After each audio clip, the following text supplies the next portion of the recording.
hello everyone की खबर finance ब्लगলৈ স্বাগতম জনাইছোঁ বন্ধুসকল আজি আমি আহিছোঁ কাৰাবান্দাৰত কম্বাট জিম চেণ্টাৰলৈ আপোনালোকক তাকে দেখাম বুলি ভাবিছোঁ আপোনালোকে ভিডিঅ'টো লাষ্টলৈকে চাই থাকিব বুলি আশা থাকিলে প্ৰথমে আপোনালোকে সোমাই দেখা পাব এইখন প্ৰগ্ৰাম লিষ্ট হয় ইয়াতে কি কৰিব লাগে আপোনালোকে এইখিনি দেখা পাব আহক নহলে এতিয়া আমি ভিতৰলৈ সোমাই যাওঁ ভিতৰত কি আছে দেখাম আপোনালোকক ভিতৰত সোমাই আপোনালোকে সব ইয়াত কাম কৰি আছে মানে ওপৰত সব লাইট বিলাক কি ধুনীয়াকৈ কাম কৰি আছে দেখিছে ন টাইলছ পলিশ কৰি আছে এটো ফন এৰিয়া হয় লাইটিং সব এখিনি ওখ গ্লাস এইবিলাক সব এইবিলাক গ্লাভছ আছে দেখিছে নহয় আপোনালোকে সব পাৰে ইয়াত পলিশ কৰিছে টাইলছটো সেইকাৰণে দেখি খুব ধুনীয়া লাগিছে এইবিলাক সব লাইটিং সব কি ধুনীয়া লাইটিং খুব ধুনীয়াকৈ লাইটিং বনাইছে গোটেই হলটো সব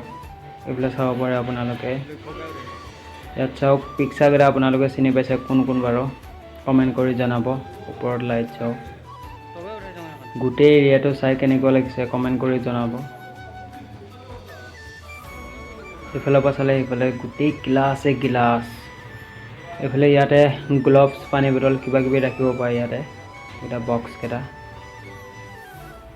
পপুজনে একেবাৰে ফটো উঠাত ব্যস্ত হৈ আছে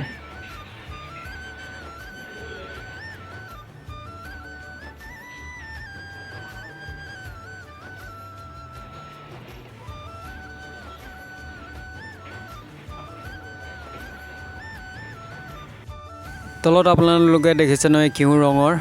এটো কাৰ্পেট হয় কাৰ্পেটৰ তলত আছে স্পঞ্জ মানে স্পঞ্জ দিলে খুব কোমল হয় ঘৰতো লগাব পাৰি এইবিলাক ভিডিওটো চাই কেনেকুৱা পালে জনাব কমেন্ট কৰি যদি ভিডিওটো ভাল লাগিলে চেনেলটো সাবস্ক্ৰাইব কৰিবলৈ নাপাহৰিব টাটা বাই বাই